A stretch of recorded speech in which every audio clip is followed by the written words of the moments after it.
Did you know that many building failures don't happen because of weak concrete, but because of weak soil? Today, we'll uncover how engineers transform problematic clayey soil into strong, stable foundations. Clayey soil consists of extremely fine particles. It holds water, swells during rain, and shrinks during dry seasons. This constant movement makes it dangerous for foundations.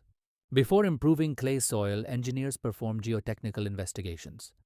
Tests like SPT, Atterberg limits, and consolidation tests reveal the soil's true behavior. One of the simplest solutions is mechanical stabilization. By mixing clay with sand or gravel and compacting it properly, engineers improve strength and reduce compressibility. Lime stabilization process on clay soil, construction workers spreading lime powder and mixing with soil, industrial environment, realistic. Cement stabilization binds soil particles together through hydration reactions, creating a stronger and more durable base. Modern engineering uses geotextiles and geogrids to reinforce weak clay.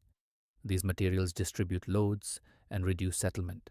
To prevent future settlement, engineers apply temporary loads before construction. This process is known as preloading.